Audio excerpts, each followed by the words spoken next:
Sir इसमें और खतरनाक पहलू ये जरूर है कि सुप्रीम कोर्ट कोई भी फैसला दे जो आपको नागवार लगे या जो आपको सूट ना करे पॉलिटिकली, आप जाके वजाहतें ही करते रहेंगे।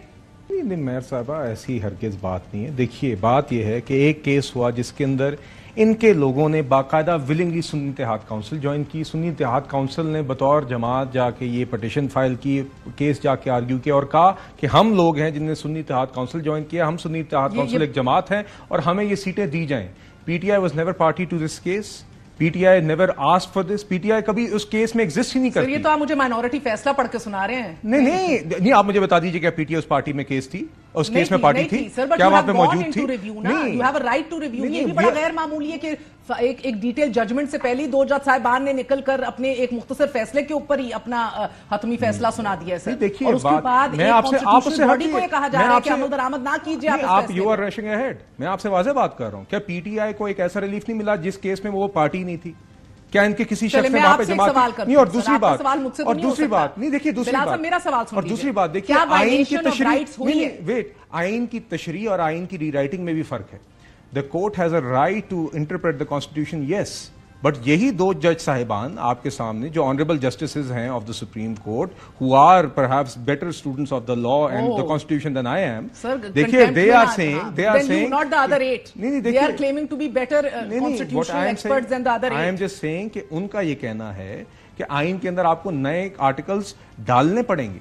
और देखिए, आज हमारी रिव्यू पिटीशन कर रहे हैं, 8 को क्यों नहीं कोट कर रहे? उन 8 के खिलाफ रेफरेंस नहीं, 8 के खिलाफ हम कुछ भी नहीं कह रहे। उनकी एक जजमेंट के चैलेंज करने के लिए हमने रिव्यू पिटीशन, जी, which we have challenged through a review petition, and majority judgments can be wrong and that is why the provision for review exist. मगर अमल दरामद करना फिर भी लाजमी है sir. This is not a banana republic. तो it is not my job, I am a law maker. हम एक जमात हैं जो एक अग्रीव पार्टी है, उसने रिव्यू पिटीशन जमा कराई है। Is your job to interpret the law sir? नहीं, it is my job to make the law and अगर कोई फैसला आ जाए तो उसके खिलाफ रिव्यू पिटीशन जमा कराने का हक है, उधर वो हमने हक इस्तेमाल किया। अब ये क्या कर रहे हैं ये समझा नहीं, हमने आपके सामने, मैंने आपके सामने, आप मेरा मौकफ तस्लीम करने को तैयार नहीं है। आप बजिद हैं एक बात पे कि कोई टाकरा है। हर किसी का ओछा हाथ ठंडा नजर आ रहा है कि इस फैसले पे अमल दरामद ना हो जाए। आप मुझे बताएं कि मेरे कंफर्टेबली हुकूमत में बैठे हैं साहब, मुझे ये कहते हैं बिलाल साहब, आप ये बिल लाए ना, इसके अंदर आपने कह दिया कि उसने पार्टी टिकट जमा नहीं कराया तो उसको आजाद तसव्वुर नहीं करना चाहिए, आपने गलत बिल। अच्छा, मैं एक सवाल आप कह दीजिए रिजर्व सीट्स की लिस्ट एक जमात ने जमा नहीं करेगी। मुझे करने मैं सवाल आपसे कर रही हूं, इसी तरह का कर रही हूं। मैं तीनों सवाल कर लेता हूं, तीनों सवाल इसी नौयत का एक सवाल करने में बिलाल साहब। 8 फरवरी से पहले किसी एक जमात के राइट्स वायलेट हुए, हकूक की पामाली हुई? Yes, हुई। I'll answer for you. I'll make it easier for you, sir. I know it'll be hard. Supreme court को रिड्रेस नहीं करना चाहिए अगर हुकूक की पामाली हुई, किसी के साथ नाइंसाफी हुई। सुप्रीम कोर्ट का आज ये मानना है कि उस वक्त ऐसे सर्कमस्टांसेस और हालात थे कि कंफ्यूजन के बायस लोगों की डिक्लेरेशंस और सर्टिफिकेट्स कबूल नहीं हो रहे थे। रेट्रोस्पेक्टिवली जाके सुप्रीम कोर्ट ने उस नाइंसाफी को करेक्ट किया है, रिड्रेस किया है, वाबस्तगी का मौका दिया है। सेनेट में आपके बंदे इंडिपेंडेंट उतारे गए, गलत था। आज भी 63A के ऊपर आइन रीराइट हुआ, आई एग्री विद यू। आज आइन रीराइट हो रहा है sir, I do not think हो रहा है। सो आई डू बिलीव कि आप हर किस्म का हथकंडा इस्तेमाल कर रहे हैं for a desperation of a 2/3 majority, which you can not tell me कि आप क्यों डेस्परेट हैं उसके लिए। अच्छा, नाउ अब आपके सवाल में ना जितने सवालात हैं, मजे की बात यह कि पीटीआई ने या पीटीआई के किसी भी शख्स ने कोर्ट के अंदर ना ये प्रेयर डाली हुई है। These were not the questions before the court.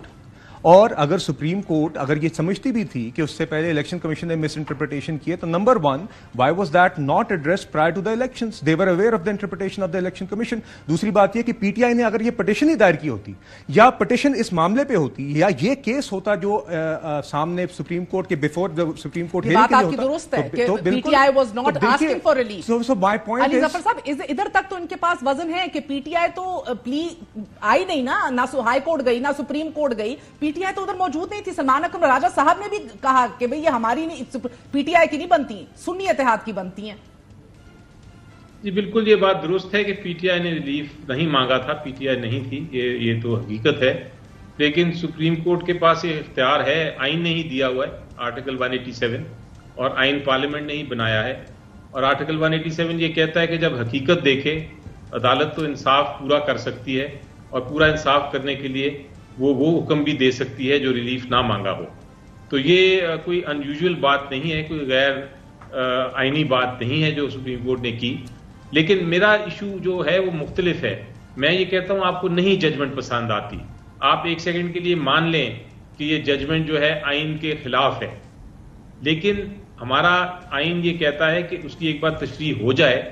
Supreme court نے غلط تشریح کی ہو، پارلیمنٹ سمجھتا ہے غلط تشریح ہے، لیکن وہ تشریح پھر ایک آئین کے آرٹیکل کی ہو جاتی ہے، اور اگر آپ نے وہ آئین کے آرٹیکل کو تبدیل اب کرنا ہے تو اس کے لیے 2/3 اکثریت چاہیے، ترمیم کر دے. میں سمجھ یہ گئی. مگر سر آپ نے بھی یہ تسلیم کیا تھا نا کہ آپ یہ فیصلہ ایکسپیکٹ نہیں کر رہے تھے اتنا ریلیف. علی ظفر صاحب جی فیصلہ بالکل ہم نہیں ایکسپیکٹ کر رہے تھے کہ پی ٹی آئی کو ملے گا، لیکن جس طرح میں نے کہا کہ آرٹیکل 187 کا استعمال کرتے ہوئے دے دیا، لیکن پریکٹیکلی اسے کوئی فرق نہیں پڑتا چاہے پی ٹی آئی کو مل جائے. علی ظفر صاحب آپ کو یہ خدشہ ہے کہ ان کی اس قانون سازی کو بیس بنا کے الیکشن کمیشن نہیں نوٹیفائی کرے گا باقی 41 کینڈیڈیٹس کو؟ 100% جی، خدشہ نہیں، مجھے یقین ہے کہ یہ الیکشن کمیشن آف پاکستان نہیں کرے گا، اور یہ پارلیمنٹ کو استعمال کیا گیا ہے. ٹھیک ہے، پارلیمنٹ کو استعمال کیا گیا ہے کہ وہ الیکشن کمیشن کو یہ چانس دے دے. ٹھیک ہے، کہ وہ اور میں آخری سوال بلال کیانی صاحب سے پوچھنا چاہ رہی ہوں. سر بلال صاحب، کینڈیڈیٹس کے پاس کیا وہ آزادی تھی 8 فروری سے پہلے آپ کے نزدیک کہ وہ اپنی مرضی سے اپنی سیاسی وابستگی کا تعین کر سکتے یا فیصلہ کر سکتے؟ کوئی غیر آئینی غیر قانونی رکاوٹیں تو نہیں تھیں کسی بھی کینڈیڈیٹ؟ میں صاحب ایک جماعت ہے جس نے انٹرا پارٹی الیکشنز نہیں کروائے. میرے سوال کا جواب نہیں، میں آپ سے کہہ رہا ہوں. نہیں دیکھیے، آپ کے سوال آر لوڈیڈ. آئی معذرت کے ساتھ your questions are loaded and the nature of questions is very different to me and Ali Zafar صاحب. میں I wish you could ask the same questions about the obvious flaws in the Supreme Court judgment. ایک party نے intra party elections نہیں کروائے. آپ کاش یہ بھی ذکر کرتی ہیں کہ عمران خان صاحب ایک دن صاحب گواہ بیٹھے ہیں، ان کو ادھر بٹھا کے کراس ایگزامن میں تو ابھی کی بات کر رہا ہوں. And he is one of the نہیں بلال صاحب، he is one of the legal wizards of P T I. ان کی غلطی تھی کہ یہ سپریم کورٹ نہیں گئے ریزرو سیٹس کے لیے. ان کی غلطی تھی کہ سنی اتحاد کونسل جوائن کی. ان کی غلطیاں بے تحاشا ہیں آج. ان کی غلطیاں دیکھیے، بہرحال بات یہ ہے. Once again I will say this. You want to make this a سیاسی ڈسکشن اور a legal discussion. میں آپ سے کہہ رہا ہوں it is a political discussion. It is also a legal discussion because آپ جب آئین اور قانون کے اوپر ایک پوری سیگمنٹ کریں نہیں, but you cannot just escape and go under the garb of politics every time you can't find legal cover under the constitution and the laws, and this is what's happening. تو دیکھیے میری گزارش یہ ہے کہ ایک جماعت نے اگر نہیں اس ٹائم پہ آپ نے انٹرا پارٹی الیکشنز نہیں کروائے وقت پہ, آپ کہتے ہیں آپ فوراً فنڈنگ بھی کریں, آپ کی جماعت آزاد رہے, آپ کو کوئی کچھ نہ کہے, آپ 9 مئی بھی کریں, تباہی کریں, آپ کو جیلوں میں کیوں ڈالا ہوا ہے. آج عمران خان صاحب کہتے ہیں کہ جناب میں پہلے نیوٹرل تو جانور ہوتے ہیں, پھر کہتے ہیں آپ کو نیوٹرل ہو جانا چاہیے, اگلے دن وہ کہتے ہیں فوج نمائندہ مقرر کریں مذاکرات کے لیے. آپ کو فوج کے ساتھ نہیں کسی سائیکائٹرسٹ کے ساتھ مذاکرات کرنے کی ضرورت ہے خان صاحب کو. اور میری ہمدردی ہے پی ٹی آئی کے ساتھیوں کے ساتھ جو اس کی روزانہ ان کالے بازیوں کا جواب دیتے ہیں. بھی ساکھیوں کی تلاش ہے پھر سے. پہلے بھی ایک دفعہ کہتے تھے کہ ایک شخص نے اپریل 2022 میں میری حکومت کرائی ہے, 6 مہینے بعد اسی کے پاؤں میں پڑے ہوئے تھے اور اسی کے کہنے کے اوپر 2 صوبائی اسمبلیاں تحلیل کی, اور خان صاحب نے اس کا اعتراف کیا ٹی وی پہ آ کے. آج پھر وہی حرکتیں کر رہے ہیں, ایک دن گلا پکڑتے ہیں, دوسرے دن پاؤں پکڑ لیتے ہیں. تو دیکھیے بات یہ ہے, غلطیاں آپ کریں, اتنا بڑا ان کا لائرز کا روسٹر ہے, اس روسٹر میں سے کسی شخص نے یہ نہیں سوچا تھا کہ سنی اتحاد کونسل جو ہے وہ کل ریزرو سیٹس کی مستحق نہیں ہوگی. ایک جماعت جس نے الیکشن نہیں لڑے, کوئی سیٹ سیکیور نہیں کی, ریزرو سیٹس کے لیے کوئی لسٹ جمع نہیں کرائی. آل لیجیٹیمیٹ پوائنٹس علی ظفر صاحب, آل لیجیٹیمیٹ پوائنٹس.